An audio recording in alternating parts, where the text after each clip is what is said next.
It's Friday, it's the final episode of NUFC Transfer Daily of the week, and in today's episode we're going to be discussing a new report that suggests there could be a positive spin on what Newcastle United can spend this summer, and also analysing why two players from Europe may well be ideal targets. Let's get into it.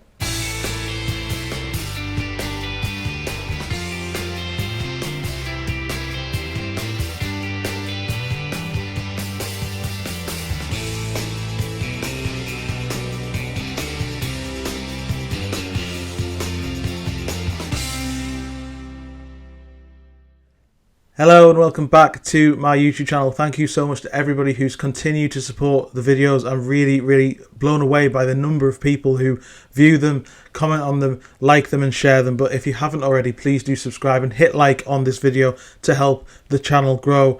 Yesterday, as I said, I was at Sam Fender at St James's Park, so apologies if I look and sound a little bit worse for wear. I'm quite tired this morning, and apologies for the episode coming out slightly later. But today, and maybe this is something going forward, the Friday episode might be something to throw forward so you can watch over the weekend rather than the daily news and rather than a roundup of the current situation. So today I'm going to look at a report from Mark Douglas that has a very positive spin on what Newcastle may be able to spend compared to what the club has been briefing elsewhere. But also two players, one who I think should be a target and has been linked, and another one who I checked out this week and is said to be on Newcastle's radar even though there hasn't been movement. Mark Douglas wrote a great article in the Eye newspaper this morning, and it basically says that Newcastle have headroom to maybe make several £60 million signings after July 1st. There's been a few comments down below on other videos asking and giving their opinion on PSR and whether Newcastle will or should be in the market for players before July 1st. And as far as I'm aware,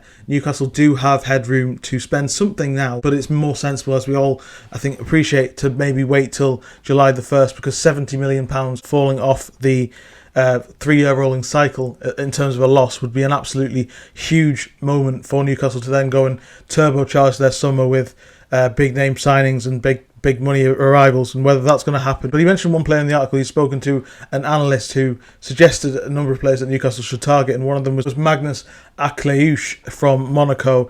Now, we've mentioned him a little bit on the channel before, and he's been spoken about in reports as well.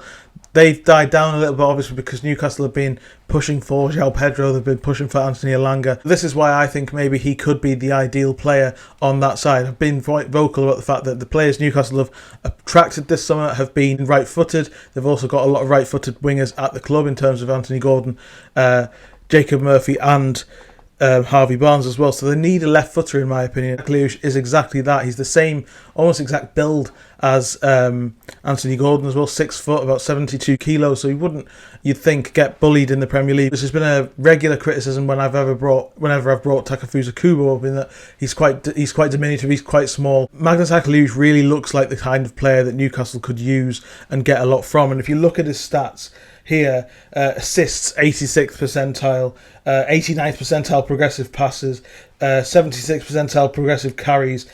Lots of green lines here from FBref, but crucially I think it's how well he does across the board. 84th percentile for tackles and interceptions. He's a defensive workhorse as well, so he really feels like the Eddie Howe type player.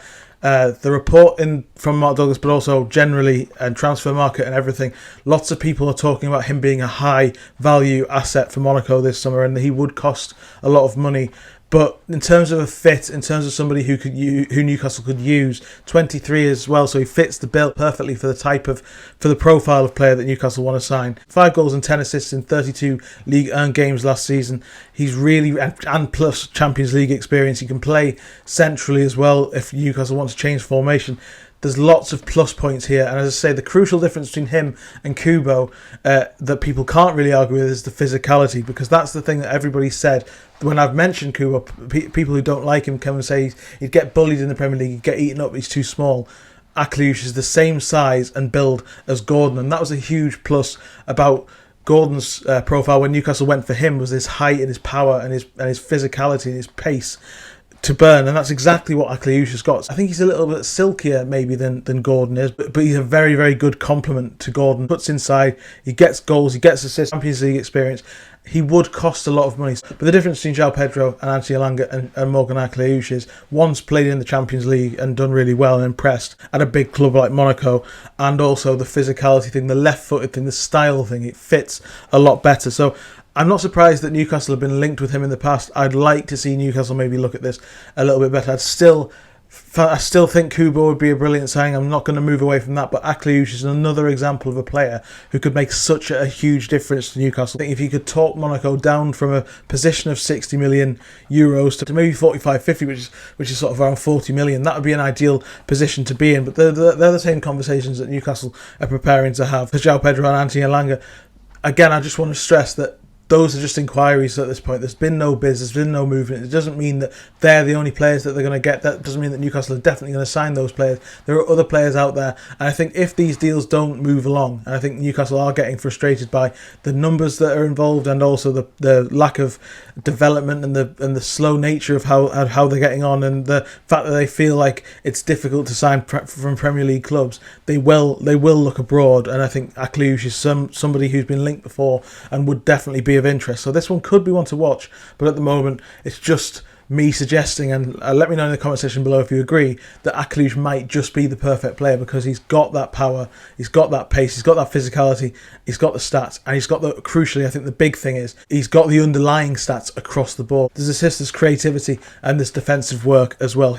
And another player on a similar level is Samu Omorodion from Porto, the Spanish 21-year-old striker from Atletico Madrid last season. He made the big move there. He was linked with Chelsea as well before. 19 goals in Portugal this season. 2 caps for Spain, 21 years old. And he's a big powerhouse. He's a really, really powerful striker. That physicality I mentioned when talking about Moise Kean the other week, and how what Newcastle need in my mind when they're looking to replace Callum Wilson, because you've got the clever, skillful finisher in Isak. You need a little bit of physicality as well to both complement the Swede, but also replace him later in games, as worked really well with Wilson a couple of years ago. So that it would be the base for me in terms of what Newcastle need in a striker. Omorodion is a really, really exciting player. From his loan spell at Alaves a couple of years ago, where he scored 8 goals in 34 games. This shot map here, they're all in the box, which shows how well this is very similar to Wilson in that regard. But he's also got an extremely good finisher off both feet. He's powerful. He holds the ball well. But this is the big thing that I think really, really makes people look up and think about him. This is a heat map from that same season from Total Football Analysis. As I say, there may be outdated stats in some sense from a couple of years ago, but it's just to illustrate the type of player that he is. And you can see how much intensity, how much pressing he does in the centre of the pitch from the front. He is a very much an Eddie Howe type player. Again, it would be difficult to do this deal. He cost quite a bit. There's a lot of interest. Chelsea have been linked with him in the past, other clubs. But for me, he would be a really, really ideal type of player for Newcastle to sign. Another example of how looking further afield and looking away from the headlines and looking away from the obvious shouts. In both these players, I would argue, Akliouche and Omorodion, and he's only 21 as well. He would cost a lot of money. Maybe he wouldn't want to be second fiddle if he's playing every week at Porto, perhaps, but that's not the question Newcastle needs to answer when they're looking at him. I did speak to someone in Portugal who said that he was on the radar of Newcastle. Whether that means anything going forward, because obviously they are chasing João Pedro at the moment. We'll see how that develops. But he's a player that they've watched. He's a player that they do apparently like. That's the noise coming from Portugal.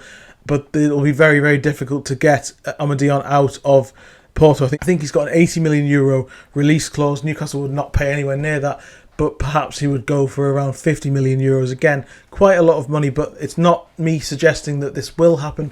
I'm just, again, putting 2 players that I think are ideal possibilities, who have been linked, who have been known to be on the radar a little bit, and let's see if things progress. Maybe these 2 are ideal opportunities down the line, or perhaps easier deals to do, because they will cost a lot of money, as I've mentioned. But the thing that's really hampering Newcastle is the fact that Brighton and Forest and all the Premier League clubs don't want to sell to them. I think Porto would be open to a sale at a decent profit, because that's what their entire club is built on. Similarly with Monaco, but Akliouche in particular does seem to really fit the bill for that right-hand side, crucially being defensively minded as well as very good on his left foot as well. So let me know what you think about both these players.